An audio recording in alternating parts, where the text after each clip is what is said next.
제가 다른 지방에 근무할 때입니다. 그 개는 소위 한국에서 비싸게 팔리는 북한의 그 유명한 풍산개였습니다. 근데 개가 얼마나 큰데 순놈이었는데 진돗개보다 더 크더라고요. 품종은 풍산개는 한 1.3배 정도 큰 것 같아요.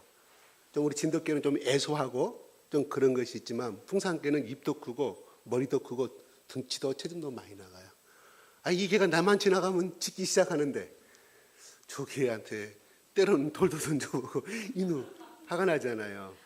저 애를 내가 내 사람으로 어떻게 만들어 볼까 해서 회사 식당에서 저녁이면 엄청나게 식당에 그 짬밥이 나와요.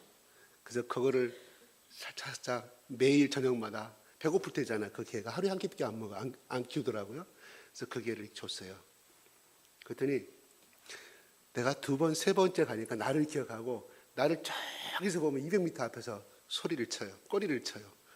소리를 엉엉 하면서 자기에게 먹을 것을 가져오는 것임을 알게 되는 거죠. 그래서 매일 저녁마다 나는 그 즐거움으로 그 개에게 큰 세숫대 해가지고 밥을 갖다 줍니다. 그러면 엄청 좋아하고 먹고 나서는 또 내 손을 막 핥고 저한테 올라타고 제 그는 나의 그 꼬임에 넘어왔어요.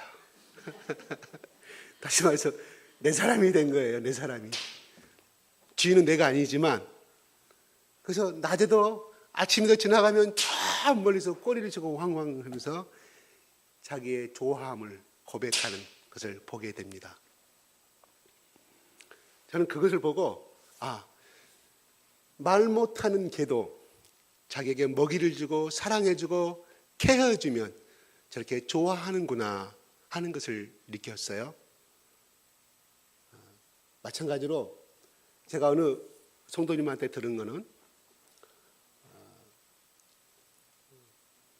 다문화 가정에 태어나서 정말 제대로 교육도 받지 못하고 그 어머니가 애국인이라 제대로 한국말도 못하니 무슨 교육이 됐겠습니까?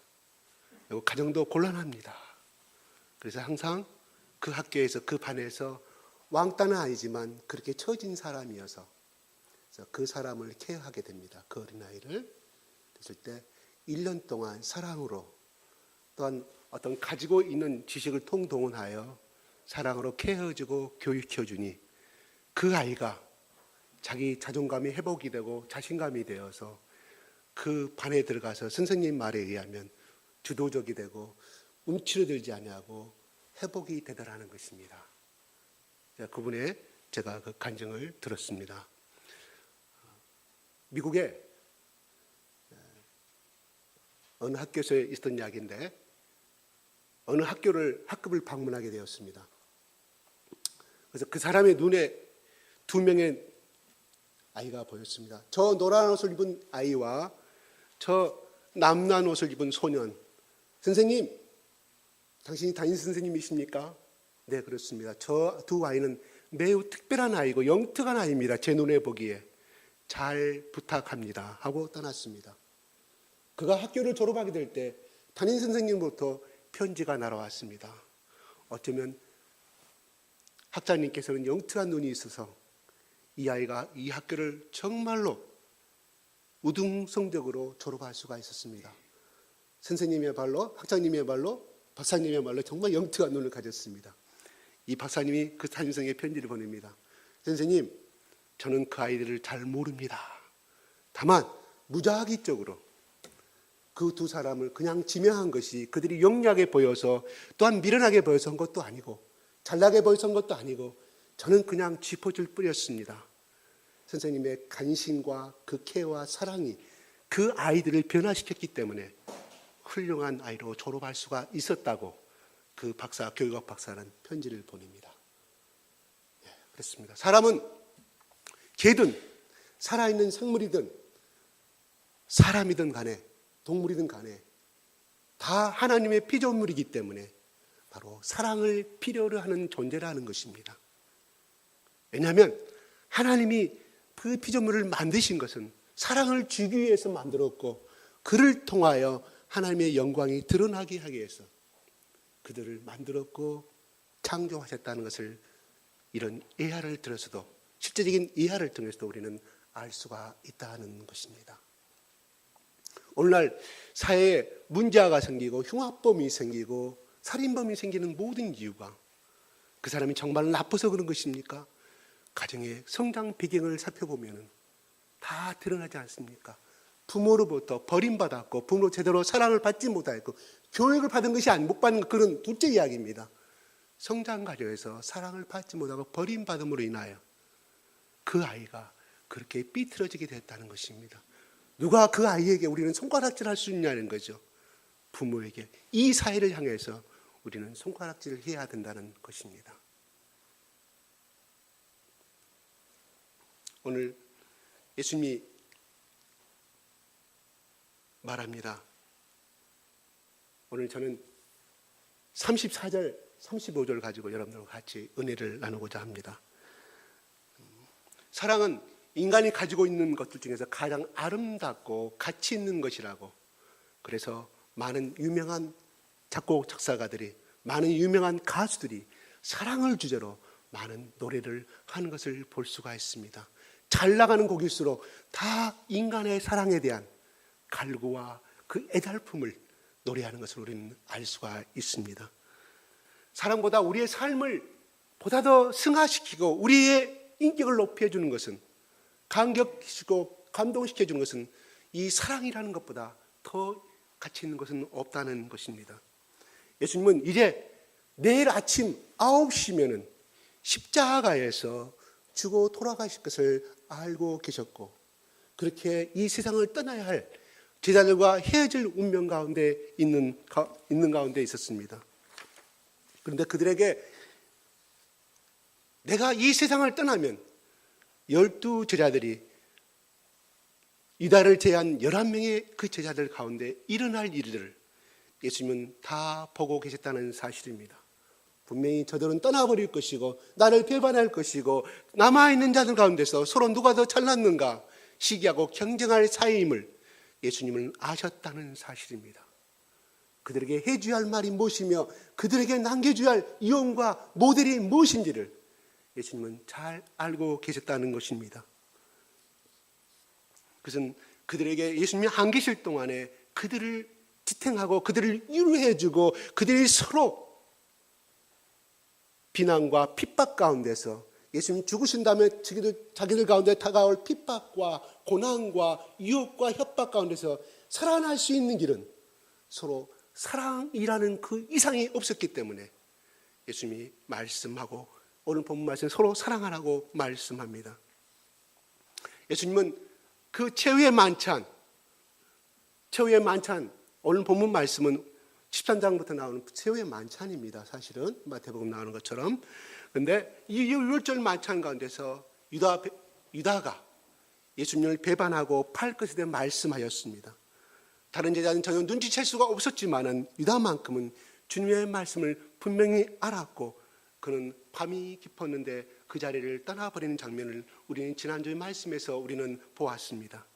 그에게 회개할 것을, 돌이킬 것을 거듭 촉구하였지만은 그는 끝까지 사랑하시는 주님의 말씀을 외면하고 자리를 박차고 나가버리고 맙니다. 가룟 유다가 그렇게 나가는 것을 보고 예수님께서는 이제 앞으로 일어날 일을 예수님께서는 직감적으로 아시고 계셨다는 것입니다. 이 만찬을 마치신 후에 제자들과 겟세마네 동산으로 가실 작정이셨습니다.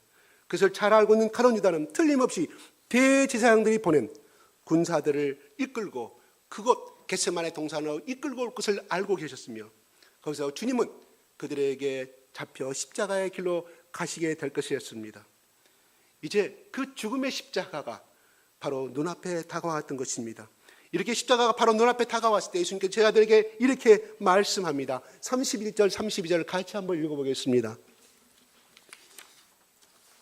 시작.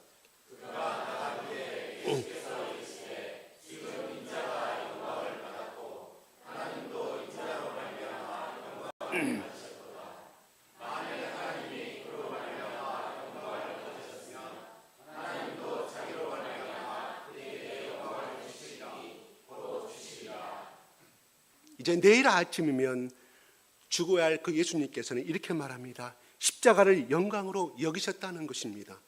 십자가는 가장 그 당시에 비참하고 고통스럽고 치욕스러운 처형 방법이었다는 것은 우리는 잘 알고 있습니다. 예수님께서는 십자가에 달려 죽으시는 것을 영광으로 여기시고 있습니다. 지금 인자가 영광을 받았고란 말씀은 예수께서 이제 십자가에 죽으실 것을 단정적으로 말씀하시고 있습니다. 예수께서는 왜 당시 가장 비참하고 고통스럽고 치욕스러운 십자가를 영광으로 여기셨을까요? 그것은 예수께서 십자가에 달려 죽으심은 하나님께서 처음부터 계획하셨던 구원을 이루시게 될 것임을 알고 있었기 때문이었습니다. 예수께서는 오직 하나님의 뜻을 이루시기 위해서 이 세상에 오셨고 또한 세상의 삶을 사셨습니다. 하나님의 뜻을 이루시는 것이 예수의 가장 큰 기쁨이었고 존재의 목적이었다는 사실입니다. 그런데 십자가는 죄인 구원을 위한 하나님의 뜻과 계획을 이루는 절정이었다는 사실입니다. 그래서 예수께서는 십자가를 절정으로 영광으로 여기셨던 것입니다. 예수께서는 십자가에 달려 고통을 당하시고 죽으시는 것을 영광을 받으시는 것이라고 31절, 32절에 말씀하고 계십니다. 그런데 십자가를 통하여 성자 예수님만 영광을 받으시는 것이 아니라 성부 하나님도 영광을 받으셨다고 말씀하고 있습니다. 하나님께서는 하나님 뜻이 이루어질 때 영광을 받으시기 때문입니다.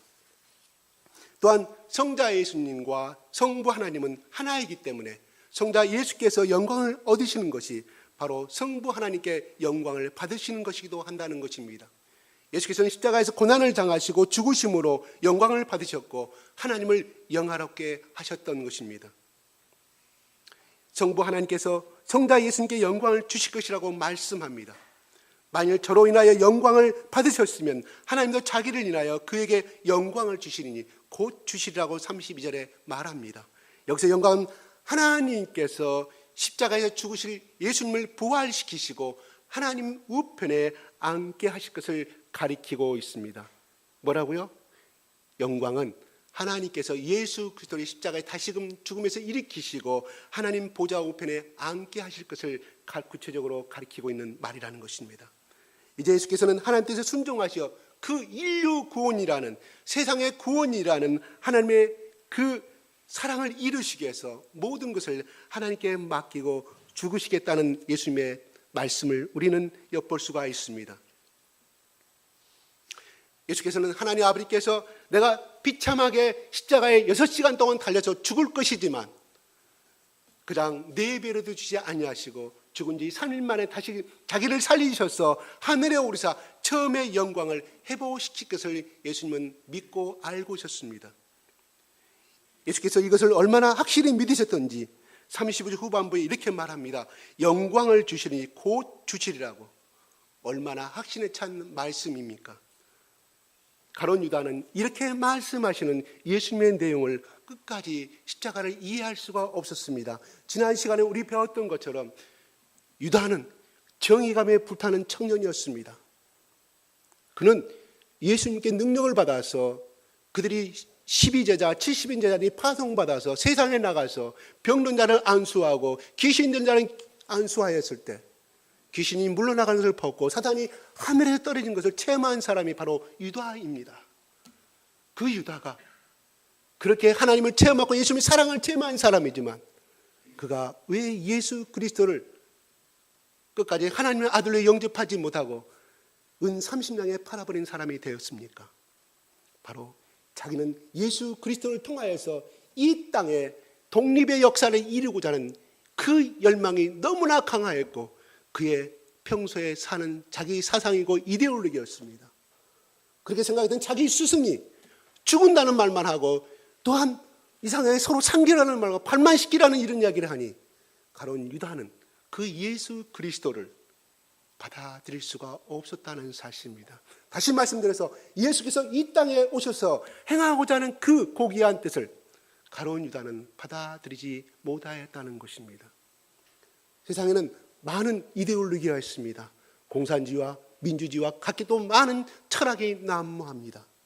그러나 그 철학과 이데올로기는 사람을 죽이고 정죄하고 냉철한 이성으로 인하여서 수많은 피해 전쟁을 일으키지만 우리 주 예수 그리스도에 주시는 사랑은 바로 쓸모없는 사람을 변화시키고 냉철한 사람을 변화시키고 가치 없는 인생을 가치 있는 인생으로 변화시키는 능력이 있었다는 것입니다.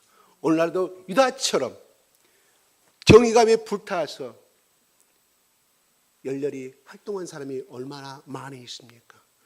그러나 거기에는 끊임없는 증오와 비판과 상대를 눌러주기야만이, 내 이데올로기 사상이 그 사람을 이겨야만이, 넘어뜨려야만이 존재할 수가 있는 피부림의 역사는 계속해서 이어나고 있는 것을 우리는 바라보게 됩니다. 가론제다는 아무튼 힘없이 죽어가는 그 예수 그리스도, 그 왕을 알 수가 없었다는 사실입니다. 그는 대속의 십자가, 구원의 십자가의 의미를 그는 알 수가 없었다는 것입니다. 그러나 예수께서는 십자가를 지심으로 말미암아 구원을 바라보시며 기뻐하시고 계십니다. 십자가를 통해서 하나님께서 예수 그리스도를 다시금 영광스럽게 하실 것이며 하늘과 땅의 모든 권세를 다시 주실 것이며 세상의 심판자로 세우실 것임을 예수님은 알고 있었다는 것입니다. 그러므로 십자가는, 고난의 그 십자가는, 죽음의 그 십자가는, 골고다 언덕에 그 보혈의 피를 흘리는 그 십자가는 순간은 고통이었지만 우리 성자 예수님께는 영광이었고 성부 하나님께도 영광이라는 사실입니다. 십자가는 오늘 우리에게도 영광이 되어지고 있습니다. 우리는 죄로 인해서 아무 소망도 없었고 영원히 멸망을 당할 수밖에 없는 존재이라는 것을 우리는 잘 알고 있습니다. 예수 그리스도의 십자가로 우리가 구원을 이미 받았다는 사실은 우리는 알고 있습니다. 또한 하나님의 자녀가 됐다는 것을 우리는 알고 있습니다. 왕같은 제사장이 됐다는 것을 우리는 알고 있습니다. 이제 우리는 하나님 나라에 들어가서 영원히 영광 중에 살게 됐음을 믿고 살아가고 있습니다.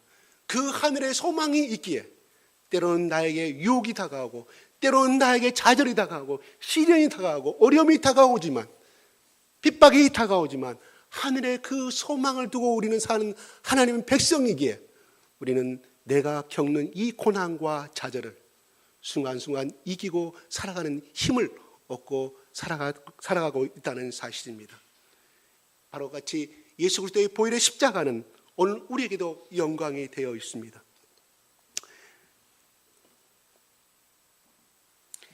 33절 같이 한번 읽어보겠습니다. 시작.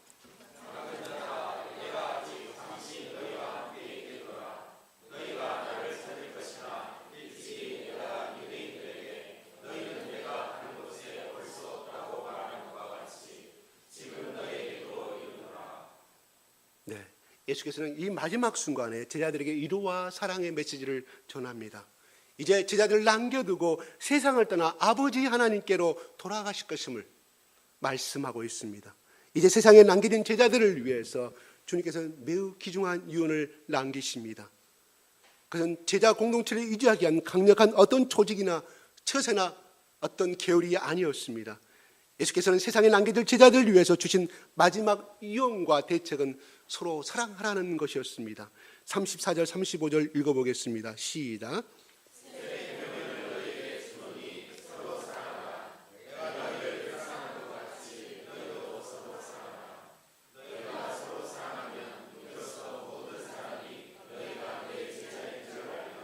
지금까지 제자들은 예수님만 따라다니면 배불리 먹을 수 있었고 예수님만 따라다니면 풍랑에서도 배가 뒤집혀지는 그 순간에도 살아날 수가 있었습니다. 그러나 이제는 자기 스승 그 제자가 하나님 예수 그리스도께서 떠나가심으로 말미암아 제자에게는 큰 위기가 닥쳐올 것을 예수님은 아시고 있었다는 것입니다. 그런데 자기들이 생각하는 예수 그리스도는 곧 있으면 예루살렘에서 왕으로 취임할 그것을 기대하고 있었는데 그들은 그에 대해서 큰 기대와 실망을 가질 수밖에 없는, 그들에게 엄청난 절대적인 공황과 절대적인 우울증과 절대적인 패배감, 절대적인 좌절감이 임할 것을 예수님은 아시고 계셨다는 것입니다.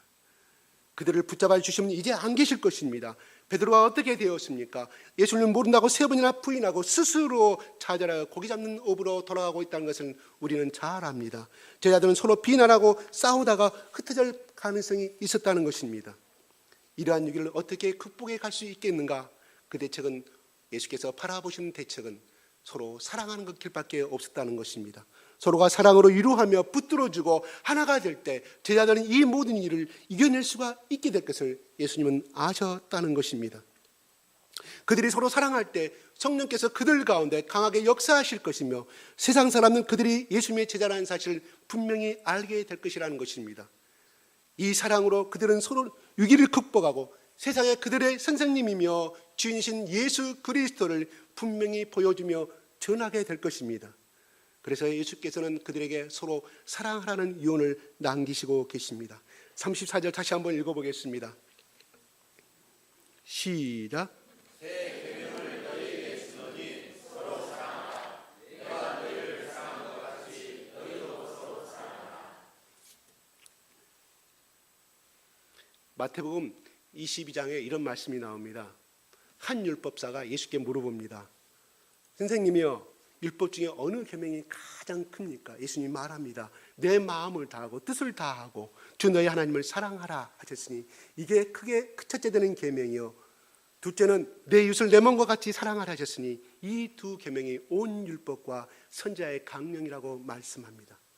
율법사란 그 당시에 율법을 전문적으로 공부하고 대제사장보다 서기관보다 더 훌륭한 소위 박사학위만 없었을 뿐이지 전문가들입니다. 그런데 그 율법사가 예수님께 어떤 계명이 가장 크냐고 물어봅니다. 주 너의 하나님을 사랑하라고 예수님은 말씀합니다. 이것이 첫째 되는 계명이라고 말씀합니다. 어떤 교리나 율법보다도 어떤 사상이나 철학과도 비교할 수 없는 최우선이라고 예수님은 말씀하고 있습니다. 예수님께서 이 말씀을 구약의 신명기 6장 5절에 인용하신 것입니다. 하나님을 사랑하라 이 말씀, 너는 마음을 다하고 성품을 다하고 힘을 다하여 너의 하나님 여호와를 사랑하라는 것은 신명기 6장 5절 말씀을 예수님께서 인용하여 말씀하고 있습니다. 하나님을 사랑할 때 사랑한다고 하는 것은 우리의 몸과 마음의 모든 것을 다하는 것이 구약의 정신입니다. 내 이웃을 내 몸과 같이 사랑하는 말씀은 레위기 19장 18절에 나오는 말씀입니다. 원수를 갚지 말며 동포를 원망하지 말며 이웃 사랑하기를 내 몸과 같이 하라는 나는 여호와니라고 말합니다. 이웃 사랑하기를 자신의 몸을 사랑하는 것 같이 하라는 것은 예수님께서 말씀하신 것이 아니라 이미 구약에 하나님께서 모세에게 명령하신 말씀입니다. 구약의 사상은 한마디로 하나님의 사랑과 인간의 사랑으로 요약할 수가 있습니다. 이것이 하나님이고 예수님이며 또한 기독교의 정신이라고 말할 수도 있습니다. 성경은 하나님을 사랑하고 인간을 사랑하자라고 두 마디로 표현할 수가 있다는 것입니다. 우리가 예배하는 것은, 우리가 예배드리는 목적은 무엇입니까? 우리가 예배하는 것은 스스로 만족하기 위함이 아니라는 것입니다. 성경 공부하는 것도 스스로 성장하기 위함이 아니라는 것입니다. 우리가 예배드리고 성경 공부하고 기도하는 모든 것들은 오로지 이 두 가지에 집중이 되어 있다는 것입니다.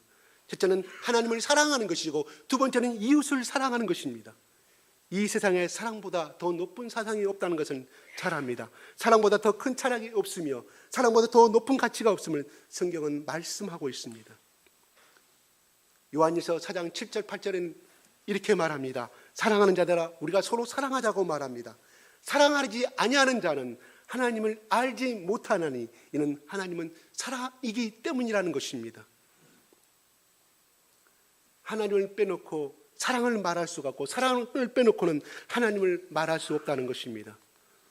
우리가 신앙생활을 한다고 하지만 스스로 우리를 돌이켜보고 스스로 반성해 볼 때 우리에게는 결코 사랑이 많은 자가 아님을 알게 된다는 것입니다. 여러 가지가 우리가 하나님을 위해서 일을 한다고 말하지만 내면을 바라보면 그저 사랑의 그림자마저 찾을 수 없을 정도로 그냥 조그만 사랑의 그림자만 받고 있지 않은가 생각해 봅니다. 하나님을 믿는다 하면서도 얼마나 우리는 또 이기적인지 모릅니다. 그러나 예수께서 인용하신 이 신명기와 레위기의 말씀을 보면 구약의 본질은 하나님의 사랑을 한 것이고 사람을 사랑하는 것임을 알 수가 있습니다. 그런데 34절에 오늘 본문 말씀에 예수께서 말합니다. 서로 사랑하라고 말합니다. 중요한 것은 이미 구약에 나온 말씀을 가지고 예수님께서 이용하시면서 새 계명이라고 말씀합니다. 너희 구약에 나온 말씀대로 서로 사랑하라 여호와께서 말씀하신 대로 모세에게 명령하신 대로 너희들아 서로 사랑하라고 말씀하신 것이 아니라 새 계명을 주노니 서로 사랑하라고 말합니다. 왜 예수께서 구약의 계명도 너희를 서로 사랑하라고 말씀하지 아니하시고 오늘 본문 말씀에 자기가 새롭게 말씀하신 것처럼, 자기가 새롭게 발명한 것처럼 새 계명을 주노니 서로 사랑하라고 말씀하고 있겠습니까? 이것은 무슨 뜻일까요? 모세하고 하나님이 말했던 그 언어와 또한 신약에 예수님이 말씀하신 언어가 다르기 때문에 새 계명이라고 말씀하고 있을까요? 이거는 분명한 뜻이 있다는 것입니다. 지금까지도 사랑에 관한 계명을 많이 주셨는데 예수께서 말씀하시는 것이 새 계명이 되는 이유가 무엇일까요? 하는 것입니다. 다시 한번 3, 4절 읽어보겠습니다. 시작. 새 계명을 너희에게 주노니 서로 사랑하라. 내가 너희를 사랑한 것 같이 너희도 서로 사랑하라. 구약의 계명은 하나님을 사랑하고 사람을 사랑하는 것인데 예수께서 주신 새 계명은 서로 사랑하라고 말합니다. 이것은 우리가 마음대로 상상하고 좋아하며 느끼는 대로 사랑하는 것이 아니라 예수께서 사랑에 대한 개념을 정리해 주신 대로 사랑하라는 것입니다. 조건이 뭐냐면 내가 너희를 사랑한 것처럼, 내가 너희를 사랑한 것 같이 서로 사랑하라. 너희도 서로 사랑하라고 말합니다. 여러분 묻겠습니다. 내가 부모로서 딸에게, 자식에게 내가 아빠만큼, 내가 엄마만큼 살아온 인생대로 너희를 그렇게 살아라고 마지막 유언을 말해줄 수 있을까요? 내가 너희를 사랑했던 것처럼 아빠가, 엄마가 너희를 어떻게 사랑했는가를 잘 기억하고 나의 마지막 유언을 남기노니 너희도 서로 사랑하라고 말하시는 부모가 얼마나 있겠습니까? 그러나 예수님은 말합니다. 3년 반 동안의 짧은 공생의 기간 동안에 예수님은 그들에게 심었던 그 사랑을 내가 너희를 3년 반 동안 어떻게 사랑하고 어떻게 행동했으며 너희를 위하여 내가 끝까지 얼마큼 사랑했는가를 바로 그 사랑대로 너희들도 서로 사랑하라고, 내가 이 세상에 없다 하더라도 내가 너희를 사랑한 것처럼 그대로 사랑하라고 말합니다.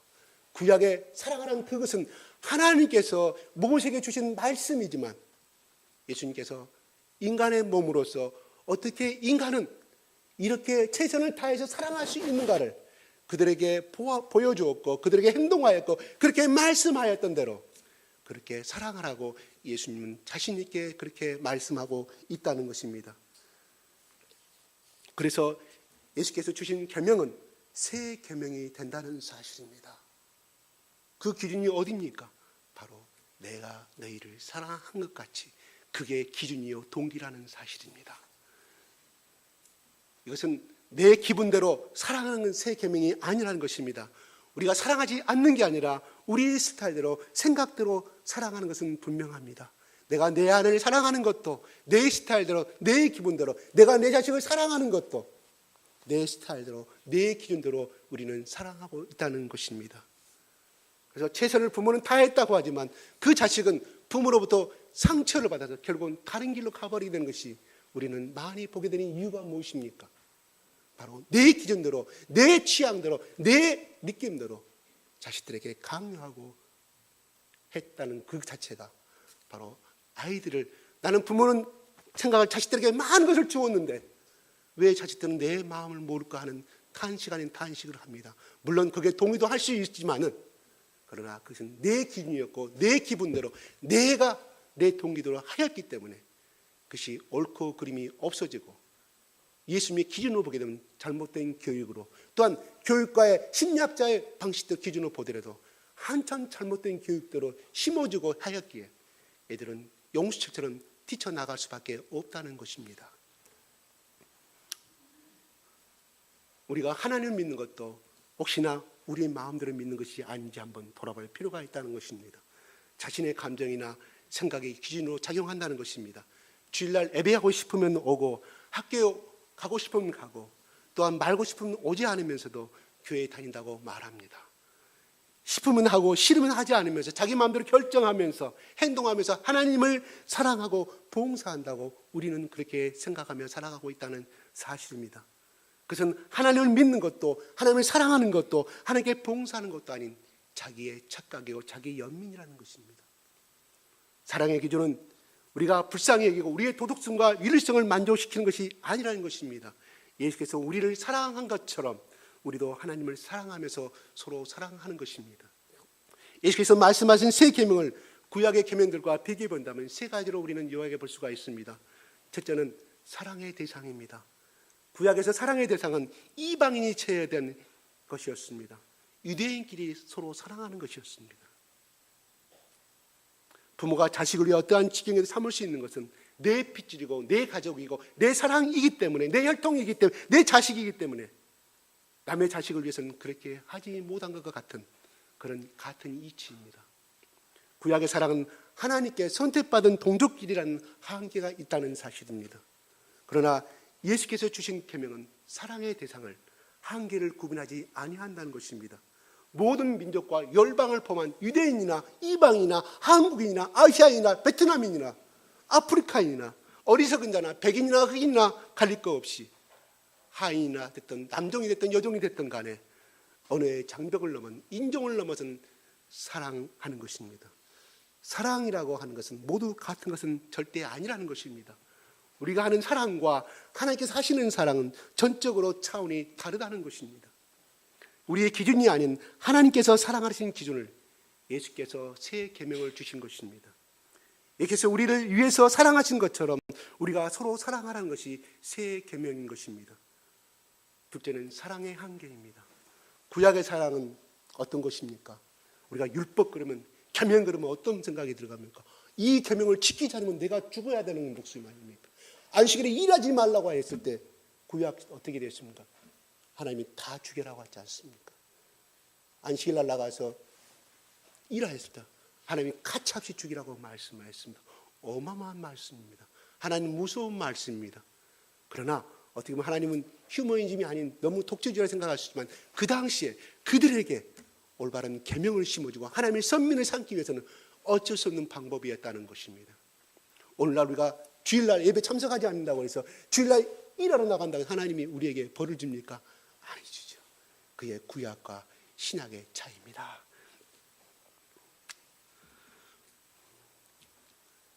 객직과 징계라는 한계가 있었지만 그러나 예수께서 말씀하신 사랑은 한계가 없습니다. 어디까지 말합니까? 온수까지 사랑하고 온수의 목숨까지 버리는 사랑을 말씀하고 있습니다. 베드로는 예수님께 말합니다. 주님, 몇 번까지 용서해야 됩니까? 7번까지 용서해야 됩니까? 아니다. 70번씩 7번, 740번, 490번을 용서라는 말입니다. 이 무슨 말일까요? 무한한 용서를 말합니다. 베드로의 용서의 한계는 어느 것이었습니까? 7번 사랑하는 것입니다. 7번 용서하는 것이었습니다. 베드로는 참으로 어부였지만 우리보다 훌륭한 사람입니다. 우리는 몇 번 용서합니까?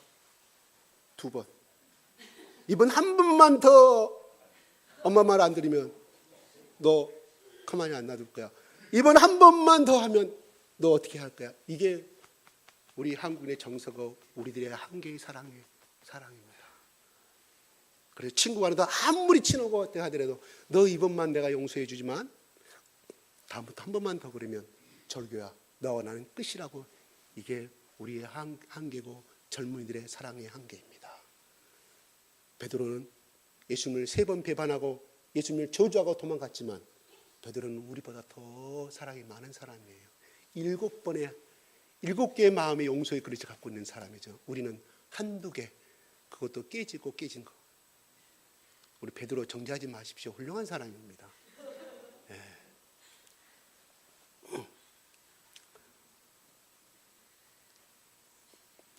우리가 또 하나는 사랑의 방법이 틀리다는 것입니다. 구약에서 사랑의 방법은 무조건 율법과 명령이었습니다. 율법에 어긋나고 명령에 따르지 않으면 무조건 죄였고 거기에 대한 채찍이 따라왔다는 것입니다.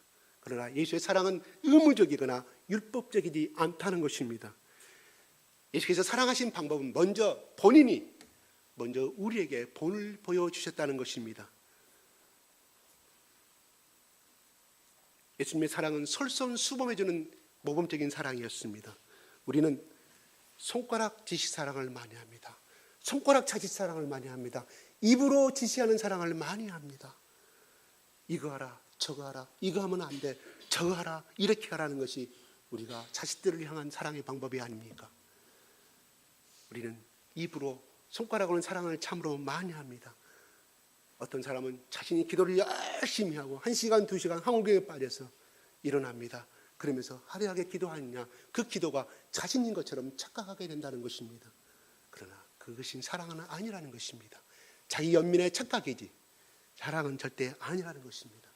예수님의 사랑은 이와 같이 율법적 사랑과 전혀 다른 것임을 우리는 알 수가 있습니다. 로마서 5장 8절에 바울은 이렇게 말합니다. 예수께서 우리를 위하여 죽으셨다는 것은 우리가 아직 죄인 가운데 있었을 때 예수 그리스도께서 십자가에서 죽으셨다고 말합니다.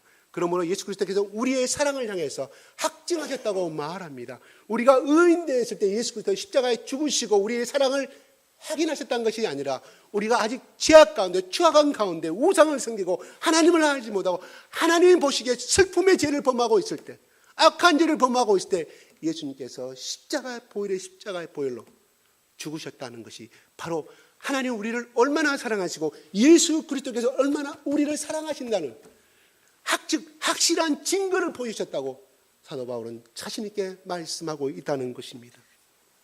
예수님의 사랑은 한마디로 십자가의 사랑입니다. 십자가의 사랑은 어떤 사랑입니까? 조건 없이 희생하는 무한하고 영원한 사랑입니다. 우리가 경험해본 적도 또한 가져본 적도 없는 사랑을 예수님께서 십자가에서 보여주셨다는 것입니다. 우리가 자식을 사랑한다고 말합니다. 또한 친구를 사랑한다고 말합니다. 야, 우리 시집가서도 영원토록 변하지 말고 새끼손가락 빡빡 겁니다. 또한 남자도 마찬가지입니다. 술을 기르면서 야, 우리의 영원한 우정을 위해서 건배. 그 사랑이 오래갑니까? 그 우정이 오래갑니까? 그 다음날 하루아침에 어떤 경제적인 이기적인 경제적인 문제가, 돈의 문제가 대비된다고 하면 그 사랑은 20년의 우정도, 친구의 30년의 우정도 여럿이 깨지고 마는 것이 우리들의 사랑 아닙니까? 왜 그렇습니까? 우리는 조건적인 사랑이기 때문입니다. 네가 나한테 기부했기 때문에 나도, 네가 나에게 기부했기 때문에 나도 너에게 주겠다는 기브앤테이크 방식이 바로 우리들의 사랑 아니겠습니까? 바로 우리의 사랑은 조건적이고 이기적인 사랑이라는 것입니다. 그럼 부부의 사랑은 어떤 것입니까? 부부의 사랑도 마찬가지입니다. 네가 이만큼 나를 사랑하고 네가 나에게 이렇게 다이아몬드를 해주고 나에게 이렇게 꽃을 다해서 정성을 다하고 나에게 매일매일 사랑을 고백을 해줄게. 나는 너를 사랑할 수밖에 없다는 것이 그게 조건부적인 사랑 아니겠습니까? 그렇습니다. 당신이 나에게 이렇게 해줬기 때문에 나는 당신에게 결혼하겠다고. 그러나 그 사랑을 우리는 알 수 있습니까? 결혼생활 20년, 30년을 다 한다 할지라도 우리는 그 사랑의 본질은 따라갈 수가 없다는 것입니다.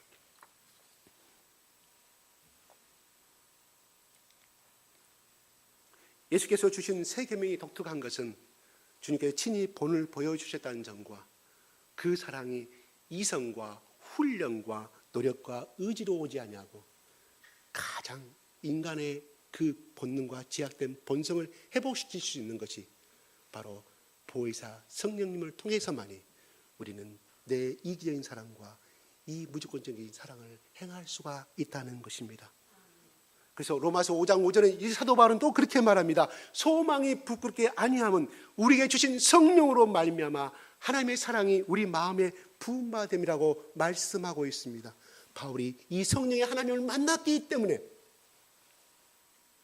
예수 그리스도를 믿는 제자를 죽이고 앞장섰던 그 사도 바울이 변화될 수가 있다는 사실입니다.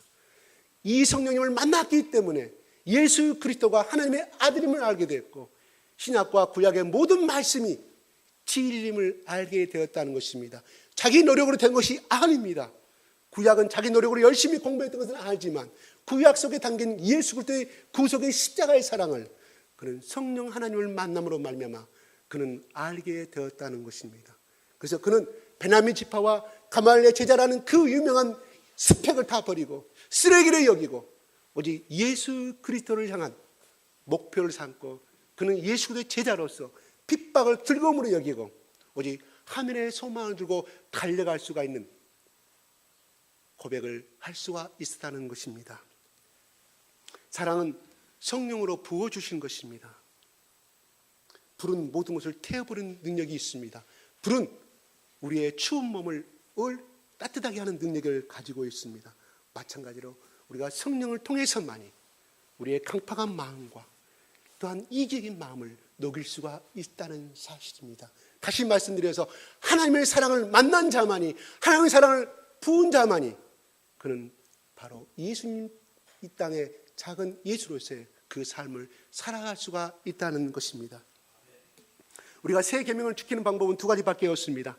하나는 예수 그리스도를 간절히 바라는 것입니다. 또 하나는 성령 세례를, 성령의 인도하심을 받는 것입니다.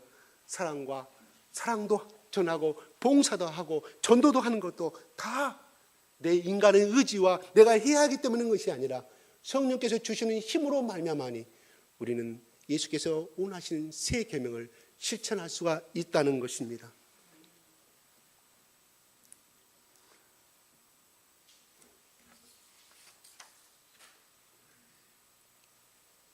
(35절) 읽어보겠습니다. 시작. 너희가 서로 사랑하면 이로써 모든 사람이 너희가 내 제자인 줄 알리라. 모든 사람이 너희가 크리스찬인 줄 아느라, 기독교인 줄 아느라 이렇게 말씀하지 않으시고 내 제자인 줄 알리라고 말씀합니다. 여기서 그리스도인과 제자의 차이점을 우리는 발견할 수가 있습니다.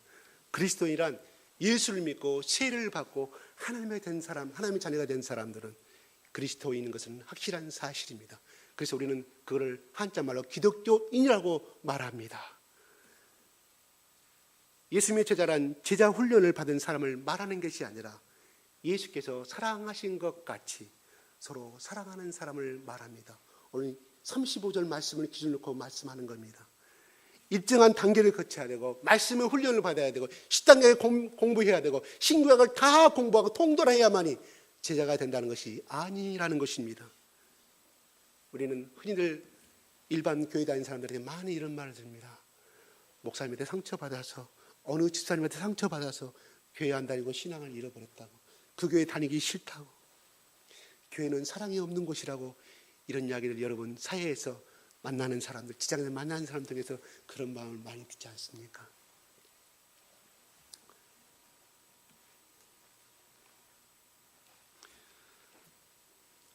주님의 제자에게 핵심은 서로 사랑하라는 것입니다. 서로 사랑하는 사람들을 예수의 제자로 인정한다는 것입니다.